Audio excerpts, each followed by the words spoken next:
Ó Senhor, Tu és meu Deus, exaltar-te-ei a Ti e louvarei o Teu nome, porque tens feito maravilhas e tens executado os Teus conselhos antigos, fiéis e verdadeiros.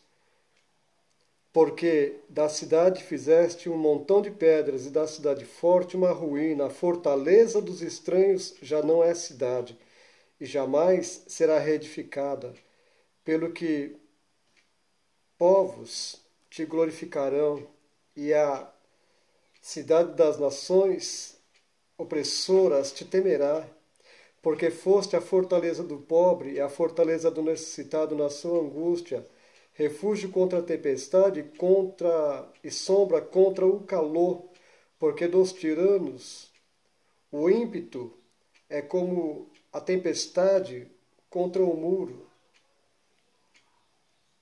Isaías capítulo 25, eu li até o versículo 3, 4, até o 4. Isaías capítulo 25 é um cântico de louvor pela misericórdia de Deus. E aqui nós encontramos neste cântico, neste texto, neste capítulo de Isaías, bênçãos. Tem diversas bênçãos contidas aqui. O versículo 4, olha que maravilha que diz a palavra de Deus. Deus é fortaleza para os seus. Se você pertence a Deus, Deus é a tua fortaleza. Deus se coloca como tua fortaleza. Você tem uma fortaleza e o nome dela é Deus. Verso 4. Então nós podemos nos alegrar, porque Deus é a nossa fortaleza. Deus é aquele a qual nós podemos estar seguros nesta fortaleza. Ainda no verso 4, diz que ele é seu refúgio na tempestade. É fortaleza e na tempestade é refúgio, é um lugar onde se passa refugiado na tempestade. Seja qual for a tempestade, seja qual for a forma de tempestade, o tipo e o tempo que ela dure, Deus é refúgio na tempestade. Pode vir a tempestade que vier, Deus é nosso refúgio. Como diz o próprio Salmo 41, Deus é refúgio e fortaleza, socorro bem presente na angústia. Jesus, quando estava ali trazendo, em Mateus capítulo 7, do verso 24 ao 27, o Sermão da Montanha, quando ele estava concluindo o Sermão da Montanha, ele falou sobre duas casas, uma que foi edificada na rocha, a outra que foi edificada na areia, que soprou os ventos e vieram tempestades contra as duas. Mas a que estava edificada sobre a rocha permaneceu. Ou seja, aqueles que confiam em Deus, que Deus é a sua fortaleza e o seu refúgio, pode vir a tempestade que vier, a casa permanece em pé para a glória de Deus. O versículo de número 6 aqui, no capítulo 25 de Isaías, o Senhor é aquele que prepara um banquete para os seus servos. Prepara-lhes um banquete. Olha que maravilha. Aí nos faz lembrar também do Salmo 23. O salmista dizia lá: preparas-me uma mesa na presença dos meus inimigos. Deus tem um banquete, uma mesa preparada para os seus servos. E nós podemos nos banquetear nesta bênção de Deus. No banquete de Deus existe graça, paz, amor, misericórdia, perdão. Existe muitas bênçãos no banquete oferecido por Deus. A Bíblia fala lá em Lucas capítulo 15 que o filho pródigo estava cansado daquela vida ruim que ele vivia longe da casa do pai, e ele, caindo em si, ou seja, tornando em si, recobrando a consciência de que como era tão bom quando morava com o pai, então ele resolveu voltar para a casa do pai. Ele resolveu voltar para junto da família, simbolizando a igreja, o filho de Deus que afastou-se da igreja. Então ele voltou, e diz a Bíblia que o pai, quando viu o filho vindo lá ao longe, o pai tomou a iniciativa e correu, foi abraçar o filho e trouxe para casa. Deu-lhes vestes novas, colocou um anel no dedo, colocou uma sandália nos pés, matou um animal cevado, fez um grande banquete, uma grande festa. Então, graças a Deus, né? Que Deus tem sempre uma mesa preparada, um banquete para os seus filhos. O versículo 8 aqui em Isaías 25, versículo 8, fala que dá vitória sobre a morte. Nós que já aceitamos Jesus, que somos do Senhor, passamos da morte para a vida. Quem crê em mim, diz a palavra de Deus, o Senhor diz, quem crê em mim, ainda que esteja morto, viverá. E nós cremos no Filho de Deus. Nós somos servos de Deus. Então, Jesus teve vitória sobre a morte, como primogênito dos que ressuscitou. Jesus, na morte dele, ele venceu a morte. Então, nós temos vitória sobre a morte.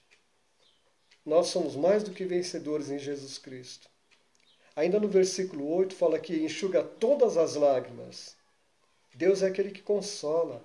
Deus é aquele que trabalha nos nossos momentos, por mais difíceis que sejam, trabalha. Lá em Lucas fala da viúva de Naim, que estava levando aquele jovem para o cemitério, que havia morrido filho único. O Senhor Jesus olhou para aquela mulher e fez parar a comitiva que estava levando aquele caixão, aquele esquife. E o Senhor disse para a mulher, não chores. Jesus tem o poder de falar, de consolar. E ele disse, não chores, porque ele tinha algo a fazer. Está chegando o dia em que não haverá mais lágrimas, conforme diz o Apocalipse. Vai acabar. A palavra ainda diz no verso 8 que o Senhor é aquele que tira o opróbrio do seu povo. O que é o opróbrio? É a vergonha, é a vexação. Podemos estar passando um momento agora de dificuldade, um momento de aperto, mas o Senhor promete, é bênção do Senhor, Ele promete tirar o opróbrio, tirar a vergonha do seu povo. Se nós confiarmos em Deus, seja qual for a situação, seja qual for a dificuldade, o Senhor tira e nos dá honra. No lugar da vergonha, o Senhor promete dupla honra, se nós cremos no Senhor. O versículo 9 nos informa que é o Salvador seguro. É uma grande bênção, nós temos um Senhor que é o nosso Salvador, é seguro. A sua salvação é garantida, Ele nos salva, Ele nos sustenta. A nossa salvação vem do Senhor. O Senhor é aquele que salva de maneira gloriosa, por amor, por graça, por bondade, por misericórdia. Ele tem nos salvado de Satanás, Ele tem nos salvado de muitas situações. Ele é o nosso Salvador. E nós podemos confiar na sua salvação diariamente. Ele é o nosso Salvador eterno, Salvador de nossas almas. E o versículo 9 tem uma outra bênção aqui. Nos diz que Ele é o doador da alegria. Se você estiver precisando de alegria, a alegria que vem do Senhor, a alegria que vem de Deus, Ele é o doador da alegria.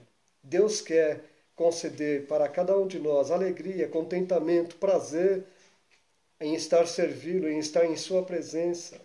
O salmista diz, alegrei-me quando me disseram, vamos à casa do Senhor. Apenas de receber o convite para ir para a casa do Senhor, ele se alegrou. E a palavra de Deus, que na presença de Deus, a palavra diz que na presença de Deus existe abundância de alegria. E perante o Senhor, está escrito em Jó, até a alegria salta de prazer. Perante Ele, até a tristeza salta de prazer. A palavra ainda nos diz que, no verso 1, ó Senhor, Tu és o meu Deus, exaltar-te-ei e louvarei o Teu nome, porque tens feito maravilhas e tens executado os Teus conselhos antigos, fiéis e verdadeiros. Então, a este Deus que é a nossa fortaleza, que é o nosso refúgio, que é a nossa sombra contra o calor, que nos prepara um banquete, que nos dá vitória sobre a morte, que enxuga nossas lágrimas, que tira nossas vergonhas, nossos opróbrios, que é o nosso Salvador, que é o doador da nossa alegria. Então a este Deus nós queremos louvar.